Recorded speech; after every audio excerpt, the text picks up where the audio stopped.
bonjour à tous, j'espère que vous allez bien. On se retrouve pour cette petite vidéo. Parce que comme j'avais annoncé sur d'autres vidéos, cette année je me lance dans le bouturage. Donc avant de faire une vidéo, j'ai voulu faire des expériences, trouver une méthode qui me convenait, etc. Donc déjà pour commencer, en bouturage, qu'est-ce que j'ai déjà fait? Alors j'ai fait de la misère, voilà. Donc c'est une plante d'intérieur qui se bouture très facilement, hein, c'est pour ça qu'on me l'a conseillé, qui se bouture très très facilement. Donc si vous voulez lancer dans le bouturage, bah, vous pouvez commencer par ça. Elle a mis 3-4 jours à faire des racines, hein. Et voilà. En gros, là, elle n'était pas plus grande que cette partie-là. Ensuite, qu'est-ce que j'ai bouturé d'autre?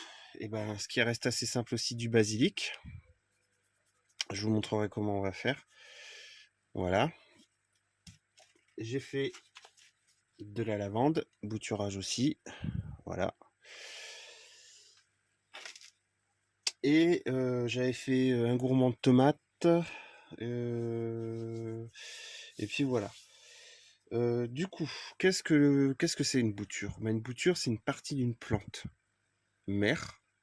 Et le bouturage, c'est le fait qu'on va prélever cette partie sur la plante mère pour essayer de ravoir un autre plant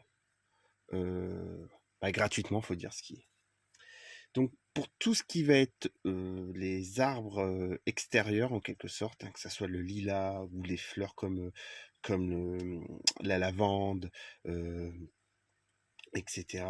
Le lilas, je l'ai déjà dit, pas le lilas, le laurier sauce, etc., etc. Il y a des périodes à respecter pour faire le bouturage. Donc ça, je vous invite à regarder sur internet, vous tapez soit le nom de ce que vous voulez bouturer, voir si vous êtes dans la période, ou alors plutôt vous demandez calendrier, bouturage, enfin bref, moi c'est ce que je fais pour trouver des idées. Donc là, ce qu'on va faire ce soir, on va bouturer, je vais vous montrer 3 méthodes possibles pour le bouturage.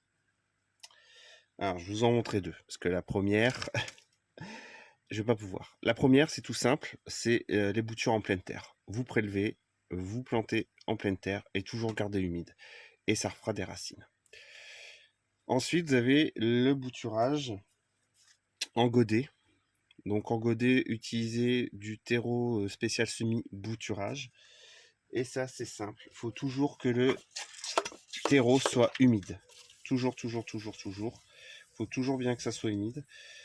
Vous prenez, donc là j'ai fait un peu, voilà, il faudra pas faire trop ce que j'ai fait. J'ai pris du laurier rose, voilà.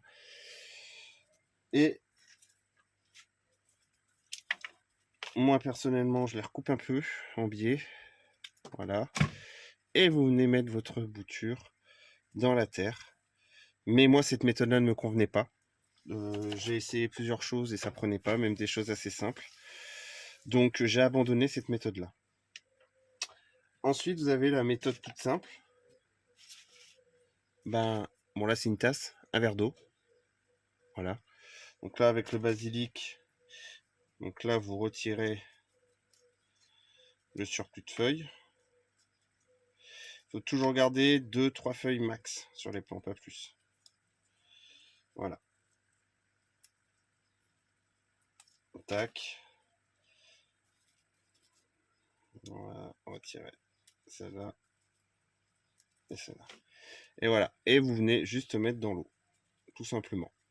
Et le basilic, il faut compter une quinzaine de jours pour que les racines commencent à se faire. Donc vous inquiétez pas. Donc je l'ai fait un peu à l'arrache, hein, là, je vous le dis.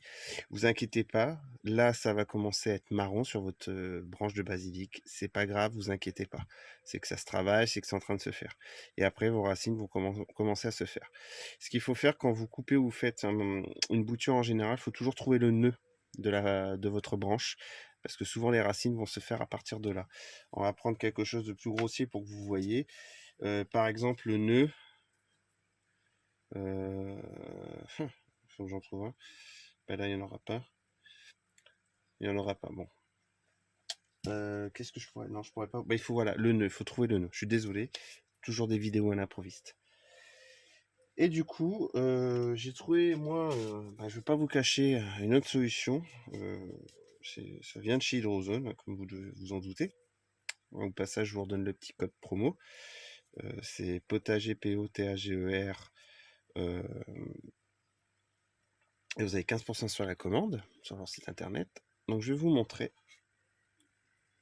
Donc, on passe. Ça va être ceci. Alors, et bah c'est comme un verre d'eau, sauf que dedans vous avez des bulleurs et vous avez possibilité, alors je ne sais plus, je crois que c'est 24 possibilités de pastilles à mettre en place et c'est tout simple. Voilà, vous prenez, vous venez, il faut toujours que ça reste dans l'eau. Et je vous avoue que, ben, c'est pas pour dire, mais alors avec une main c'est pas facile, c'est pas grave, je le mettrai correctement après. Donc comme vous pouvez voir là, je tente la menthe. Donc là j'ai fait une expérience avec le laurier rose en verra. Là c'est du sureau et je vais vous montrer le sureau commence à faire des racines. Regardez. Voilà. C'est du sureau blanc, vous voyez. Là c'est du rosier sauvage, mais ça fonctionne pas. Mais c'est pas la période non plus. Quand je vous dis qu'il faut respecter les périodes. Et la menthe, et ben on va voir, c'est la première fois que j'en fais. Donc là je me lance vraiment dans pas mal de choses. Là je vais faire peut-être du lilas parce qu'on arrive, on est sur juillet-août, donc ça pourrait être apparemment la période pour le lilas. Le bouturage, vous pouvez aussi l'utiliser pour stimuler quand vous faites en terre ou dans de l'eau, c'est de l'hormone de bouturage aussi. Alors moi j'en utilise pas personnellement, parce que là je vous avoue que depuis j'ai cette machine là, je vous mettrai la référence en photo si je la retrouve sur leur site. Depuis que c'est, en gros il n'y a que de l'eau et des bulleurs, il n'y a aucun produit dedans.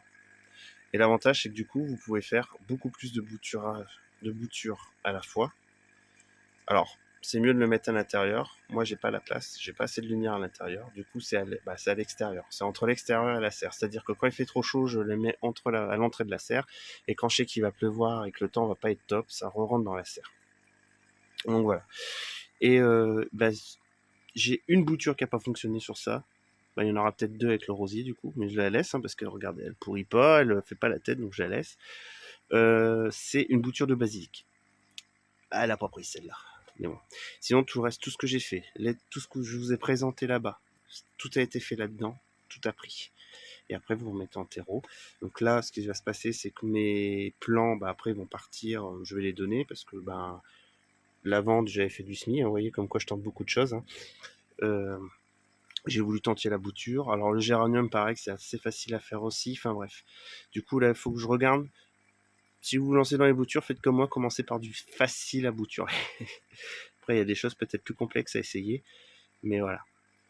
Donc voilà un peu, pour les boutures, je vous dis, ça peut être sympa à faire pour avoir des plantes d'intérieur ou même des fruitiers, etc. gratuits. Ça peut être super sympa.